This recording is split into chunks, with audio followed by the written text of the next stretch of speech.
জন্য নয়, কোন বেদুইনদের জন্য নয়। এ আমার বান্দারা, শুনে নাও, শুনে নাও। তোমাদের ভিতরে যদি অহংকার থাকে, এগুলো দুলিশাত করে ফেল।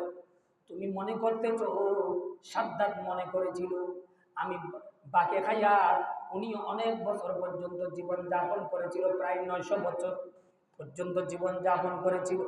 তিনি মনে করেছিল তার কখনো আর মৃত্যু হবে না। নাউজুবিল্লাহ বলেন। তার কখনো আর মৃত্যু হবে না।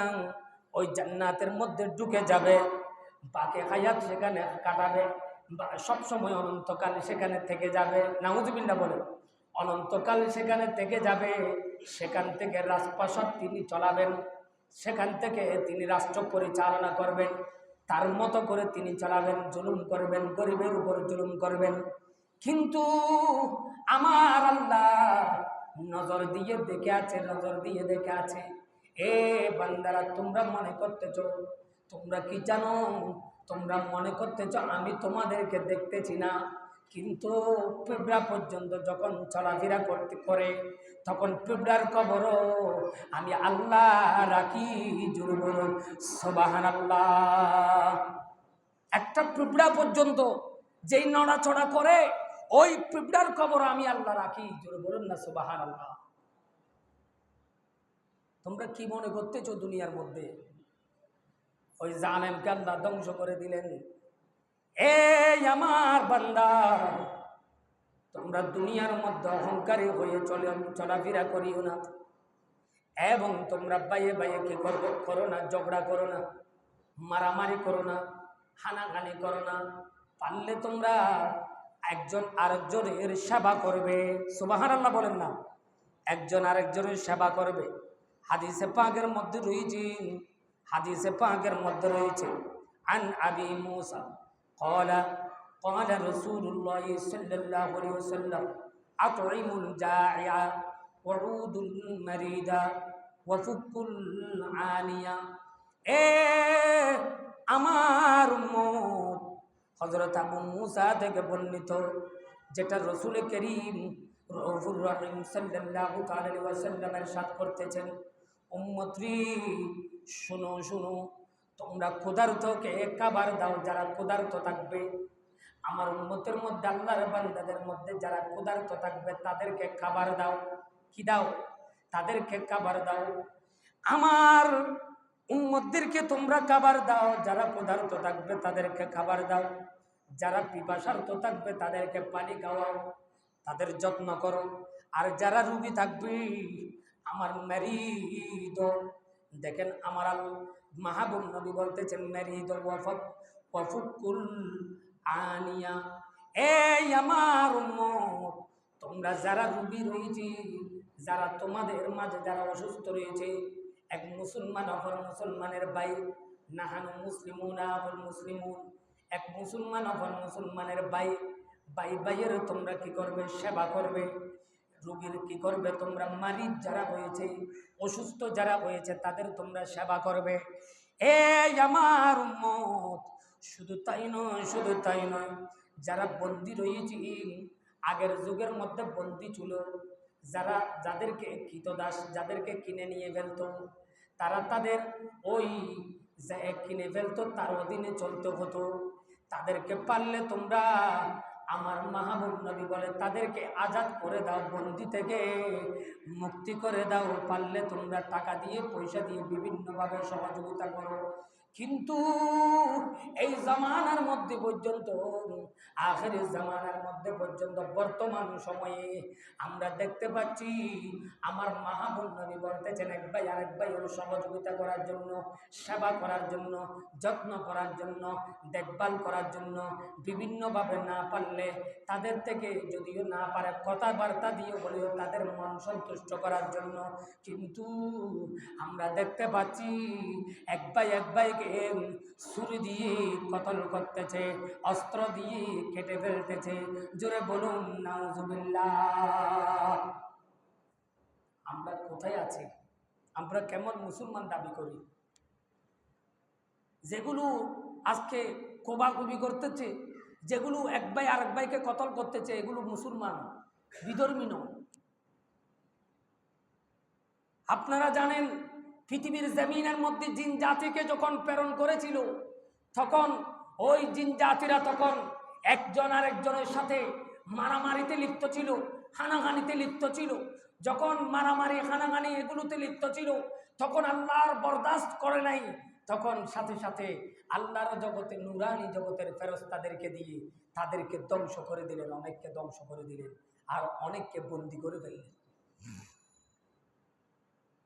তো আপনি কি, যেখানে জিন জাতিরা পর্যন্ত আল্লাহর সাথে, আল্লাহর ক্ষমতার সাথে কোনো কিছু এটে উঠতে পারে নাই, আপনি কি পারবেন?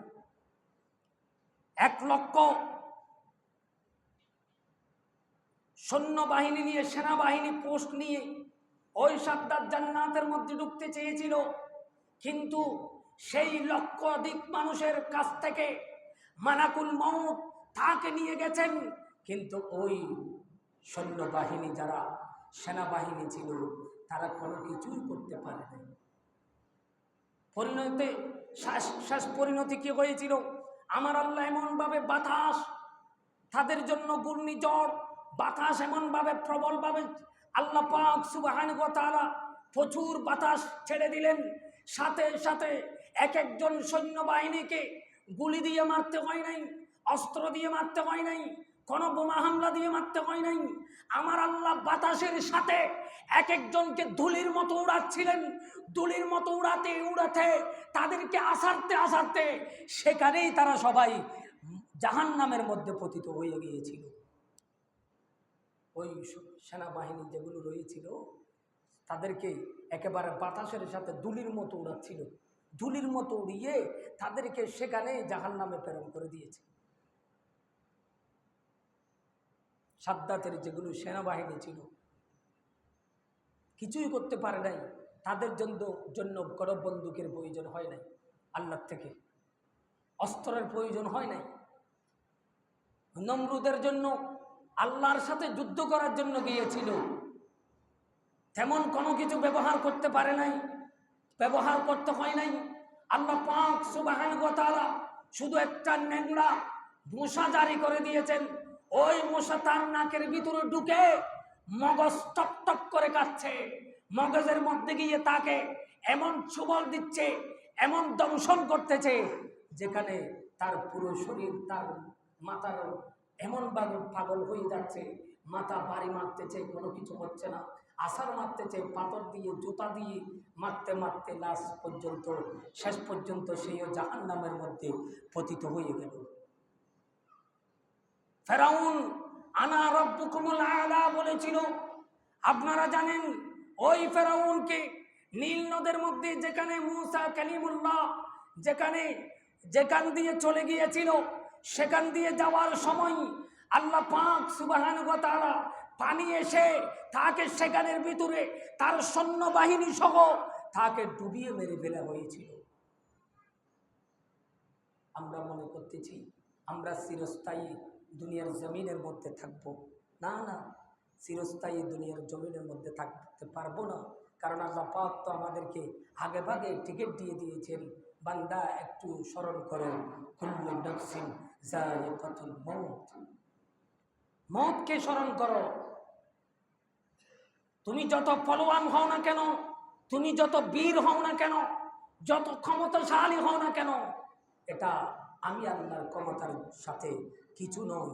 সেজন্য আমার আল্লাহ, আমি যে আয়াতে কারিমা তেলাওয়াত করেছি সেদিকে একটু আপনাদেরকে আলোকপাত করতেছি।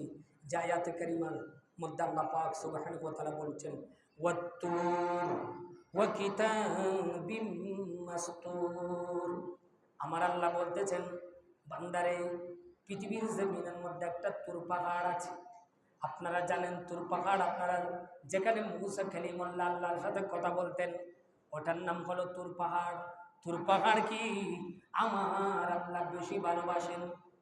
এ নবীর উম্মত, পৃথিবীর জমিনের মধ্যে যার ভিতরে, সেটা যদি প্রাণীও হয়, সেটা যদি কোনো গাছপালাও যদি হয়, আপনারা জানেন উস্তুনে হান্নান একটা খেজুর গাছ ছিল, মরা একটা খেজুর গাছ ছিল।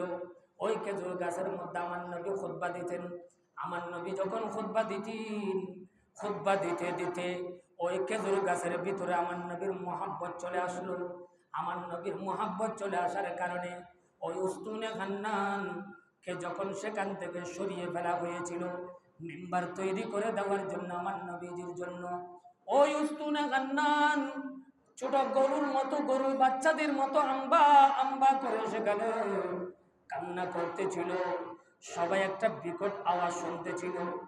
এমন টাইমে আমার নবী সেখানে হাত দিয়ে জিজ্ঞেস করতেছে, উস্তুনে খান্নান রে, তুমি কেন কান্না করতেছ? উস্তুনে খান্নান, তোমার কি হয়েছে? এত বিকট আওয়াজ কেন আওয়াজ দিচ্ছ?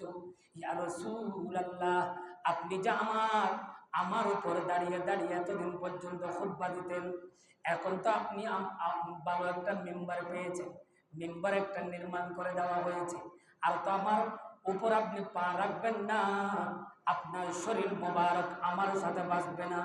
ইয়া রাসূলুল্লাহ, আপনার বিরহে আমি কান্না করতেছি। উস্তুনে খান্নান রে, তুমি চিন্তা করিও না, তুমি চিন্তা করিও না। তুমি বলো তুমি কি চাও? তুমি আখিরাত চাও না দুনিয়া চাও? তুমি যদি দুনিয়া চাও তাহলে তোমাকে আমি এখানে একটা খেজুর গাছ তোমাকে এখানে রোপণ করব। রোপণ করে সেখানে মানুষ যখন হজের মধ্যে যখন আসবে, মানুষ যখন মদিনায়ে পাকের মধ্যে সফর করতে আসবে, জিয়ারতের জন্য যখন আসবে, তখন তুমি খেজুর গাছ থেকে মানুষ, দুনিয়ার জমিনের মানুষেরা, আমার উম্মতেরা খেজুরকে সন্তুষ্ট হয়ে যাবে। সুবহানাল্লাহ বলেন। তুমি অমর হয়ে থাকবে, তুমি অমর হয়ে থাকবে। এরপরে বললেন, ইয়া রাসূলুল্লাহ, না না, আমি তো চাই শুধু আপনার ভালোবাসা চাই। ইয়া রাসূলুল্লাহ, আমি তো দুনিয়ার মধ্যে কিছু চাই না রে ইয়া রাসূলুল্লাহ, দুনিয়া তো হলো ক্ষণিকের জীবন, আমি আখিরাত চাই। সুবহানাল্লাহ বলেন।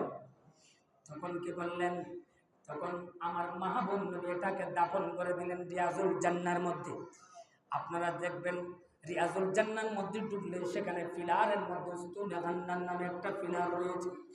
ওই উস্তুনে খান্নানের যেই পিলারের মধ্যে তাকে দাফন করা হয়েছে, ওই উস্তুনে খান্নান আমার মাহবুব নবী বলে দিলেন, উস্তুনে খান্নান রে, তোমাকে এখানে দাফন করতেছে, তুমি জান্নাতের মধ্যে দাফন হচ্ছ, জান্নাতের মধ্যে তুমি দাফন হয়ে যাচ্ছ।